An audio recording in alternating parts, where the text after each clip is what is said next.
Matvey 28. Bölüm. Cümertesi geçtikten sonra açan aydınlanardı haftanın ilk günü Maria Magdalena hem öbür Maria geldiler görmeye mezarı.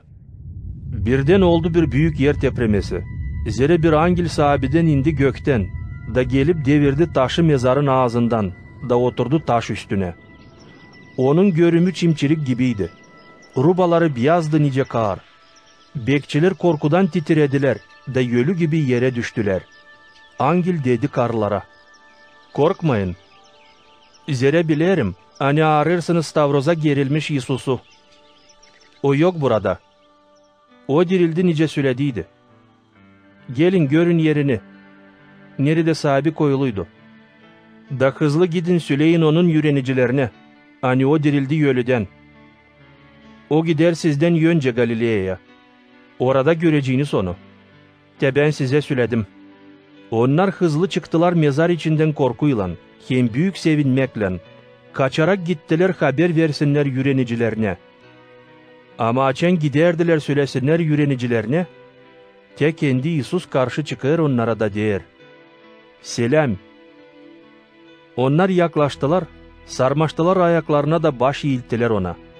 O zaman Yesus dedi onlara: "Korkmayın. Gidin de söyleyin kardeşlerime gitsinler Galilea'ya. Orada beni görecekler." Açan onlar giderdiler. Kimisi bekçilerden girdiler kasaba içine. Da söylediler hepsi bu oluşlar için büyük papazlara. Bunlar toplandılar aksakallarla bireri, da anlaşıp verdiler çok para bekçilere, deyip onlara: "Söyleyin böyle. Onun yürenicileri geldiler gece. Da biz uyuyarken çaldılar onun güğdesini. Bu haber yetişerseydi kullanıcının kulağına, biz onu inandıracağız. Da sizi beladan kurtaracağız."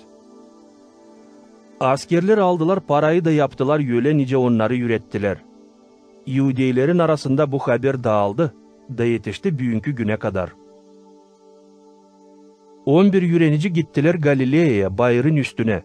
Nereye Yesus sımarladıydı. Gördüler onu da baş eğilttiler ona. Ama kimisi şüpheli kaldı. Yesus yaklaşıp onlara dedi: "Bana bütün zabitlik verildi gökte hem yerde. Gidin de hepsi milletleri bana yürenici yapın. Vatiz edip onları babanın hem oğlun hem ayuz duhun adına. Yüredin hepsini tamamlasınlar, ne size sımarladım. Da biliniz, ben olacağım sizinle her gün, zamanın bitkisi neden. Amin."